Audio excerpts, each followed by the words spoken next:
All right, I am Reverend T. I am the unrefined priest, and today we're going to be talking a little bit about the Epstein case. Everybody is talking about this. What I want to look at is, do people care about this? And if so, why do people care about this? Because right now, Donald Trump is coming out and saying a lot of things like, this case is stupid and you're stupid if you care about it. People care about this. People care about this case immensely. And even if Donald Trump changes tune on this, or different people who are putting out videos change their tune on this as well because they support Donald Trump, it doesn't matter. People care about this. And I am going to use a clip from Megyn Kelly to show, first of all, that people care. And then second of all, why people care. And I think that second point is really, really important. The why. We've got to understand the bigger picture of why people care about this. And it's bigger than Jeffrey Epstein. It's bigger than this case. It's bigger than the government. It filters down into pretty much every institution that has ever existed. Banking.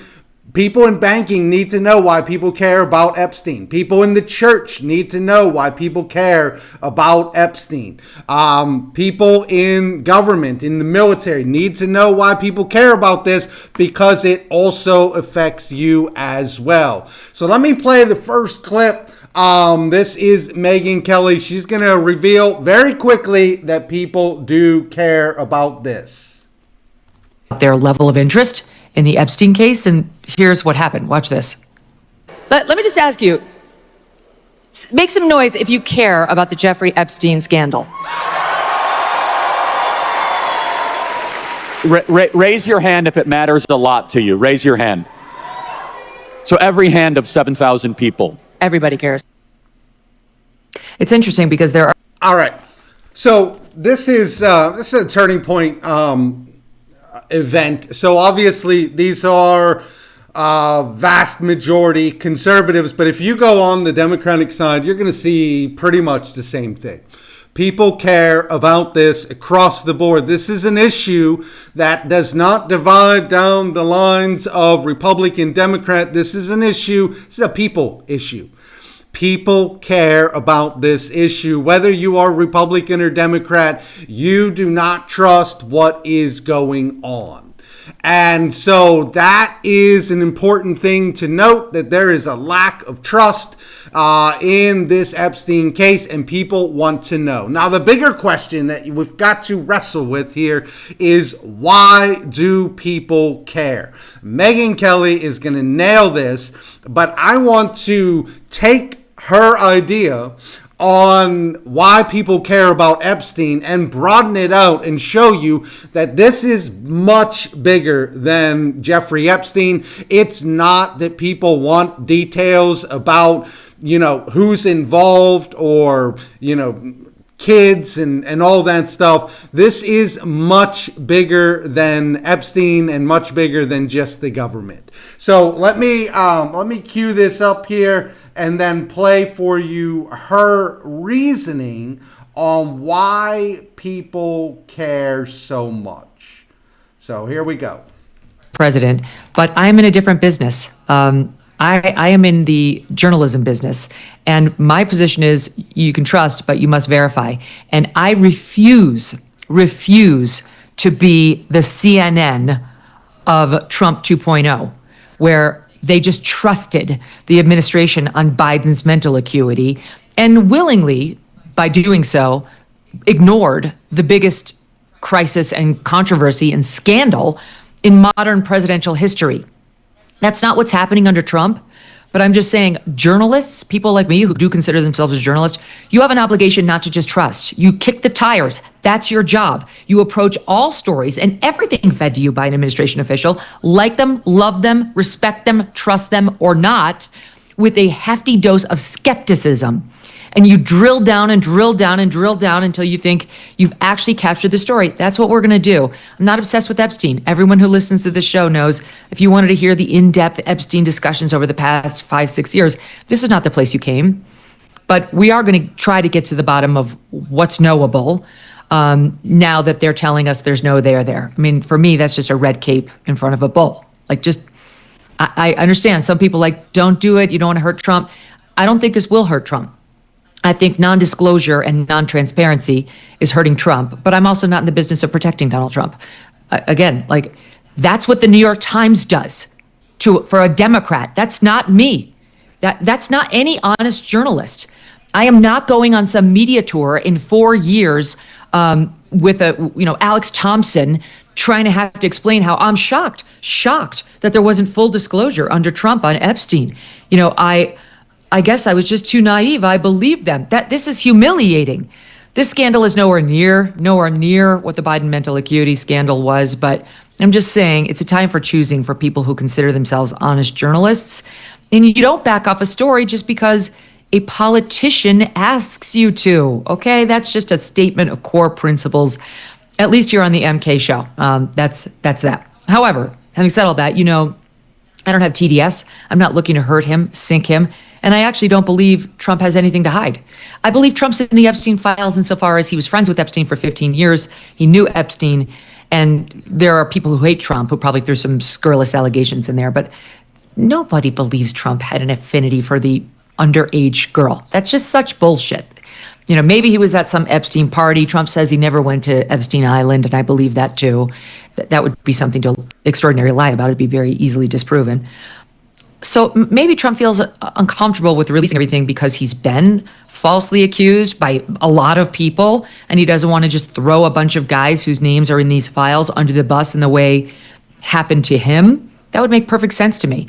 Maybe he sees something about his own name in there that he thinks is utter bullshit, and he's not looking to create more attention around that issue.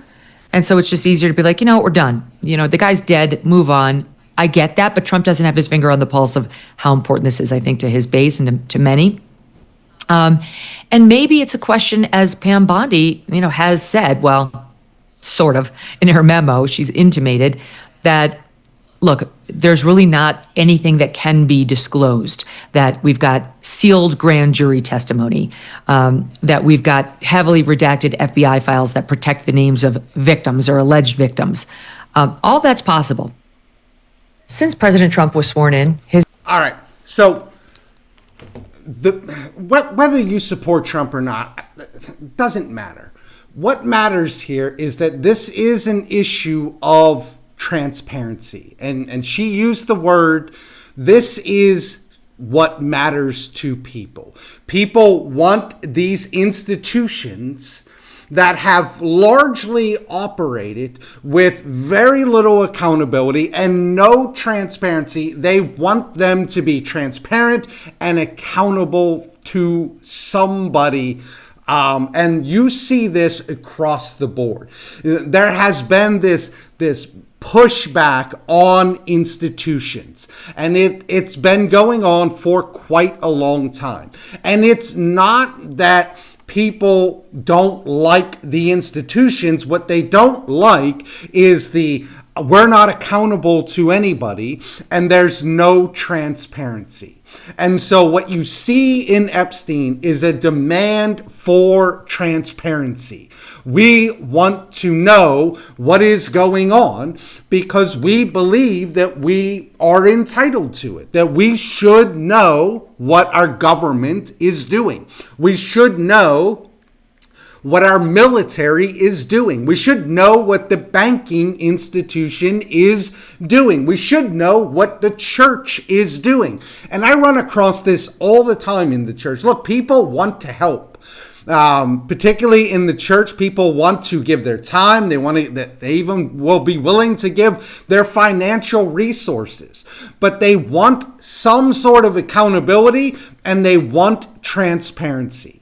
And if you are able to give that to them, people will open up their lives and they will give to you because they know where their money or their time is going, and they trust because everything is transparent. When it's not, that is when people begin to push back. And part of the problem is that we have allowed these institutions for decades, centuries, to run with very little accountability and absolutely no transparency. And now you have generations that have come forward that are no longer standing for that. So Epstein is way bigger than just the Epstein case. This is the demand for accountability and transparency. And what you're seeing with Donald Trump kind of backing off of this is, in my opinion, him not realizing what is at stake, him not realizing what people really value. And it's not the information about Epstein. It is the transparency of revealing this stuff. Look, a lot of people voted for Donald Trump specifically for this reason, that in some sense he did run on being transparent, on going through the government and getting rid of waste, fraud, and abuse, on revealing the Epstein, the Martin Luther King Jr. files, the JFK files. And maybe it wasn't the biggest thing for Donald Trump, but it certainly was for some of his people around him, like Pam, like Dan Bongino, like Kash Patel. A lot of these people got their support. RFK is another one. They got their support because what they pledged to the American people was transparency. And that is what people value. That is what they're fighting for. And that is why they are not letting this go. And they shouldn't. And the same thing applies in the church. Like, if the church is not being transparent, the people should not let that slide. If the banking institutions are not being transparent, the people should not let that slide. And there are a bajillion different institutions that have operated in secrecy. With very little accountability, no transparency, and now you are seeing a turn, a shift, and all of these institutions are going to have to make that shift and be transparent. You're seeing it play out on the government stage, but it's bigger than just the government stage. People want transparency, and I am all for it. That is what people are fighting for. So my name is Reverend T. If you like what we're doing, hit that like button. And if you want to help a starving preacher, consider subscribing to the channel. Nah, I'm just kidding. I'm fine. But seriously, subscribe to the channel. We would love for you to be a part of the community. And I will catch you on the next one.